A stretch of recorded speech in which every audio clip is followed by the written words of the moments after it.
The first thing that a painter must possess is a built-in, ironclad shit detector. I wear mine all day long. Good ideas don't necessarily make good paintings. We make visual art. What you see is what matters. An artist should never be the smartest person in the room. I never am.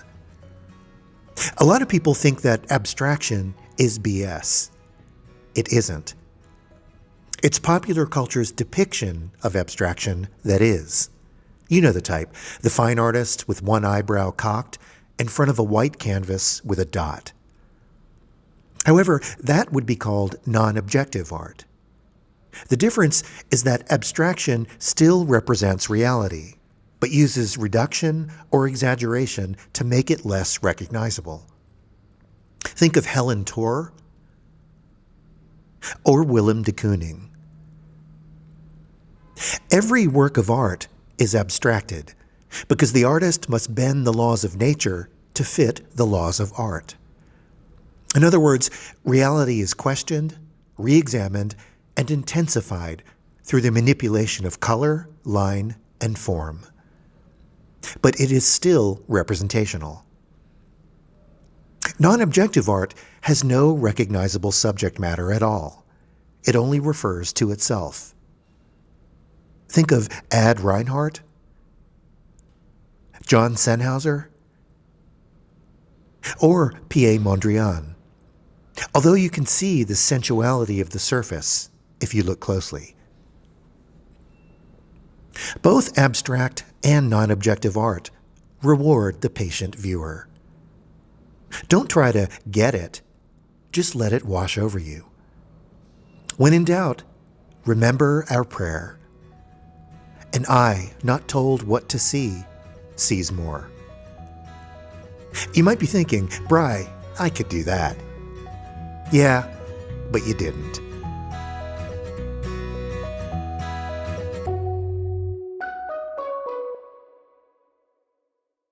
Let's get back to abstraction. It might help to examine the word abstract from a different angle. Kind of like if your kid locks you out of your car, the problem isn't the car door, but the kid. We are surrounded by abstraction all day long.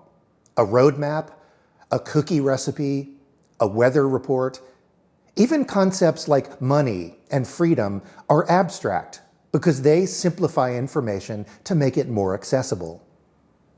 The art world likes to pressure people into believing that they need a secret decoder ring or the proper vocabulary in order to understand it, to get it. Otherwise, risk mediocrity. Time to put on your shit detector. Here's the truth, in my opinion. The goal of abstraction is not to understand the information, but to contain it so that you get the same results with less work. In other words, simplify to clarify. If you had asked me to define my work as either abstraction or representation 30 years ago, I'd have barked out the former. Now, I'm not so sure. I am not an abstract artist. What does that even mean? I'm a landscape painter who constructs images by abstracting from the visible world.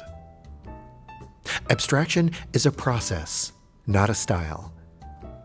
Saying you're painting abstracts is like saying you're eating cooking. It doesn't mean anything. To abstract means to remove, which implies it must be removed from something. What gets promoted as abstracts in many galleries are actually representational paintings of abstraction, pushing painting around in a manner that looks like art, usually someone else's. What are you abstracting from? My paintings must extend from real things, otherwise they look too much like art. It's fashionable to claim that your work is open to interpretation, or that it can be about whatever the viewer wants, but that's marketing nonsense. What are you communicating? Sure, painting realistic water droplets on a chicken is impressive, but you're still left holding your chicken. Art is skill and imagination combined to manufacture something that transcends both.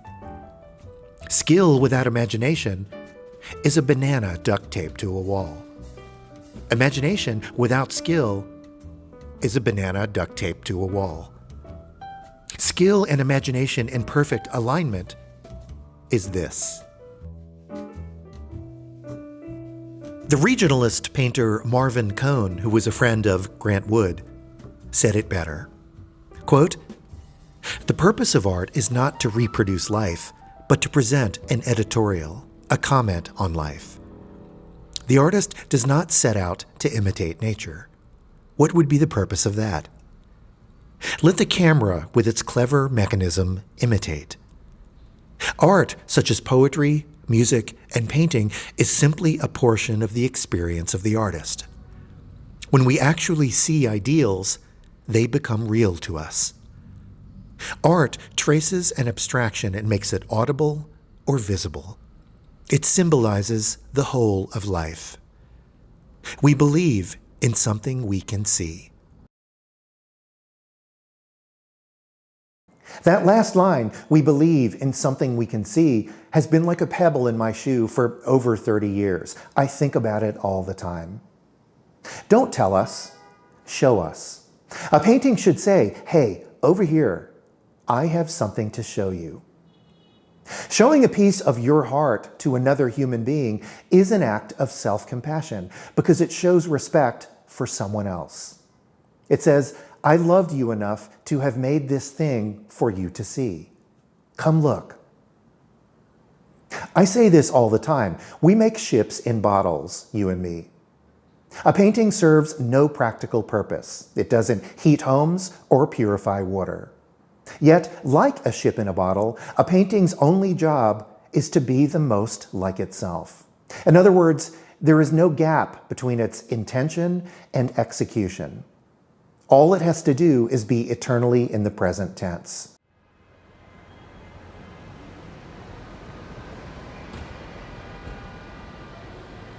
In this world where everything is fast and disposable, we need objects of concentration that give us permission to see and think slowly.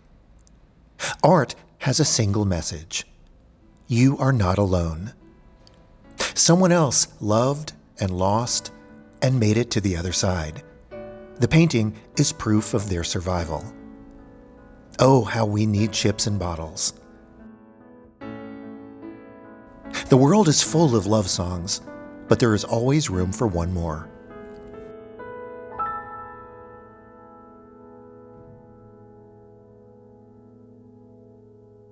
Take a moment and look around. Every single thing you see was made possible because of a visual artist. Just because you can't measure something with a test or a cost-benefit analysis doesn't mean it has no value. Art promises nothing. Forcing it to do everything, to memorialize, educate, protest, only weakens what it does best, which is to fill our remaining moments of life on Earth with supreme quality. And that ain't no BS. One of the ways I get a luminous effect with oil paint is by double loading my brush. It works best with a flat or bright brush because they're wider.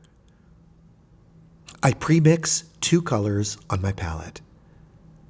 Then I use my knife to load half of the brush with one color and the other half with the other color. Pass the brush over the surface. Then clasp your fingers behind your ass and step away. If you hit it a second time, you'll get mud. The effect is what a gemologist might call dichroism, in which 2 colors appear depending on how the light hits the surface. In painting, it gives a single brushstroke more dimension, as if being seen from 2 sides at once. It's never about a color, but relationships of colors. Like Matisse said, I don't paint things, I only paint the difference between things.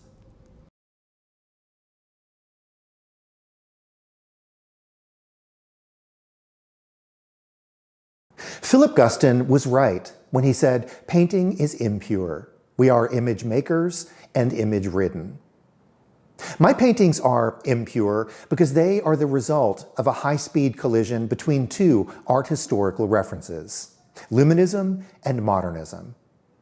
I am forcing 19th century American Luminism, with its emphasis on smooth surface, anonymity, and tranquility, into the language of 20th century modernism, with its rigorous attention to surface, authorship, and tension. I am forcing two things together to manufacture a third thing. That, plus $3.50, will buy me a cup of coffee. I'm not a nature painter, but an unnature painter. Composition is a way of saying F you to nature. It's artificial. Looking at the world is fine, but to be a painter, you must turn your back to the window. That's how you go from recreating to possessing. All landscape painting is studio painting when carefully considered. Nature looks best laid out on my studio table. What I learned from Hudson River and Luminist paintings is how to use foreground on the sides and deep space in the center, not only to pull you in, but to keep you out. Kind of how the figure in Edvard Munch's The Scream is both screaming and blocking out the screams. What you see is not all that's there. There's always more. I've been thinking about the difference between vision and visuality. Vision is the sense or ability of sight. Visuality is the quality of being visual. I make compositions whose only job is to be seen. Each picture is a vacuum-sealed diorama, complete with its own weather, change of seasons, and currents. My favorite compliment is when folks come up to me and say, "It doesn't look like a real place, yet I recognize it, as if I was there too." I love the Jerome Kern song called "The Folks Who Live on the Hill." And now that Katie and I are empty nesters, I fully appreciate what that song is about. My favorite line goes, "Our veranda will command a view with meadows green, the sort of view that seems to want to be seen." That's every painter's job in one line. We make the sort of views that seem to want to be seen. As usual, the way into painting has nothing to do with painting. Let's open the kimono for a second. Painters must concern themselves with the laws of two lights, real and depicted. Is your painting about the light or the thing being lit? Comparing two contemporaries like Martin Johnson Heade and Claude Monet reveals the use of two distinctive types of pictorial light. Martin Johnson Heade was part of the Luminist movement, which dates from the 1850s and 60s and runs like thread from Romanticism to Transcendentalism. Luminist painters like Heade, John Kensett, and Fitzhugh Lane are an extension of the Hudson River School with its American predilection for measurable, empirical knowledge.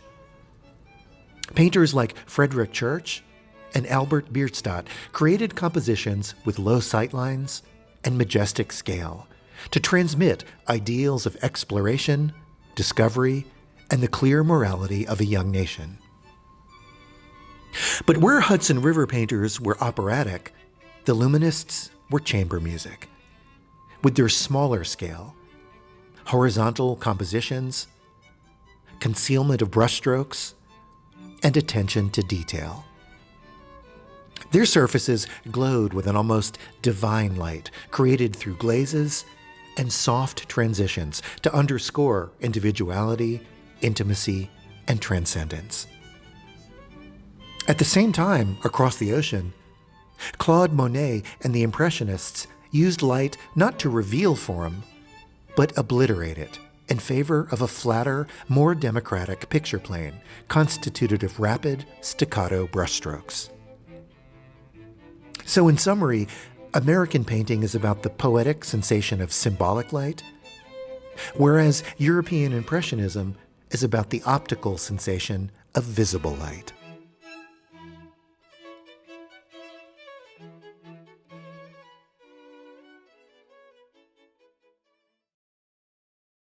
My landscapes use light in both ways, because that was my birthright. I was born and raised in the South Carolina Lowcountry, where it's hotter than Satan's armpit. As a kid, I believed that I could see the languid air that stuck to my eyelids and hung like curtains at dusk. Humidity made me an artist, but mud made me a painter. There is no such thing as texture in painting. Lumps and ridges are merely evidence of a working brush. I use thick oil paint not because I like the way it looks, but because I understand the world when slimy pluff mud squirts between my toes as I amble from one vantage point to another, desperate to contain the view for as long as possible. Art has to point someplace. Where is your place? Sometimes all you have to do is look down. Pluff mud consists of decomposing Spartina grass and the anaerobic bacteria devouring it, which gives off that unforgettable rotten egg smell. Pluff is the perfect ecosystem because it contains the decaying material of the very life it supports. Crabs, shrimp, and fish are nourished, die, and themselves become pluff mud. That kind of tells you everything you need to know about being a painter. A painter is like an onion. Peel away the layers, and there is no more onion.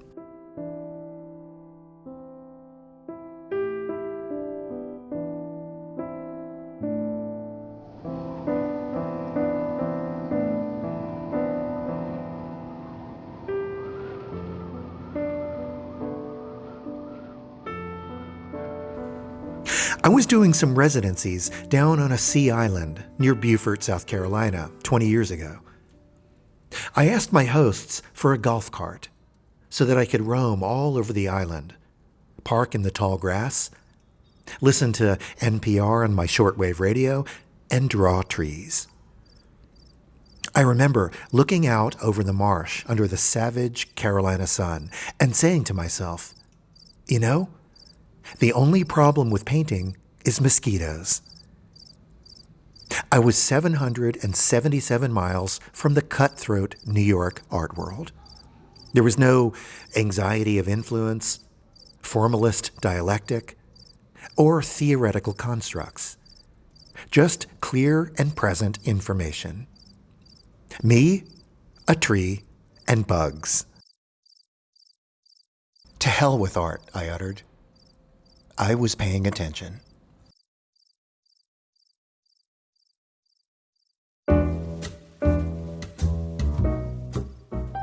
If we're talking water, air, and mud, we need to consider Henri Matisse's 1909 painting, Bather. Matisse isn't painting what water looks like, but what it feels like. Coolness, current, and resistance. The bather wades into churning blueness. His legs and hands dissolve into clear liquid. This is not a painting about a bather, but the experience of bathing. Matisse was a painter of sensations.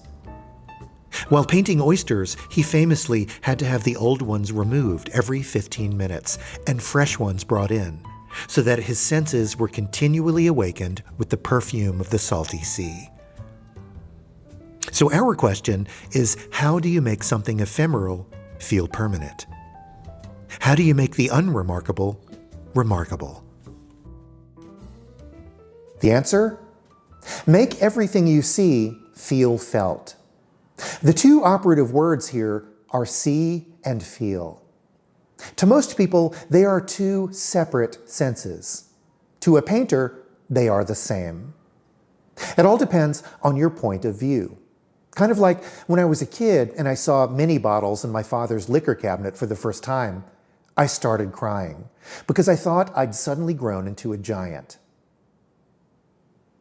One of the gifts of having painted for 47 years is that my senses no longer stay in their lanes. They swap places. I see with my hands and feel with my eyes.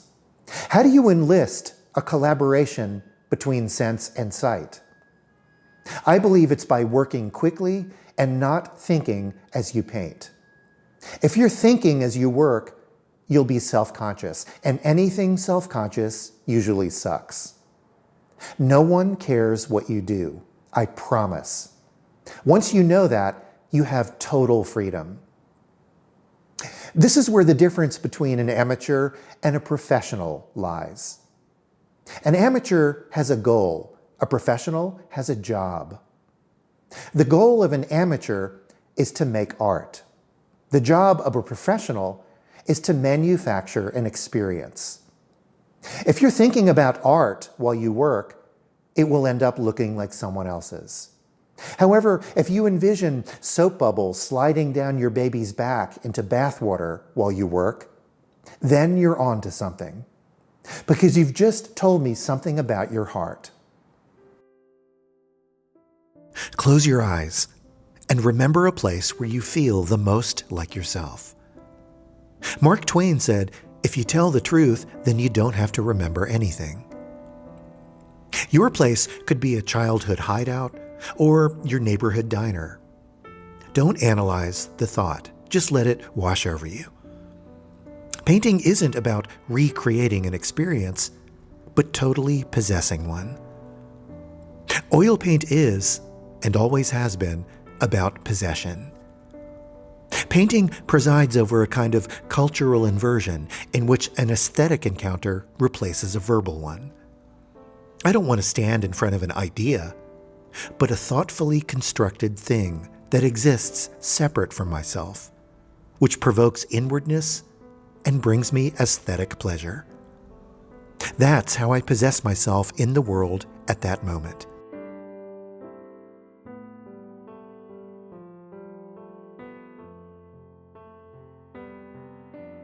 I was what you might call a philosophical kid, or what other people might call a freak.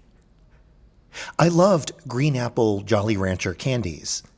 I'd pop one in my mouth and suck on it and wonder, when did it stop being candy and start being Brian?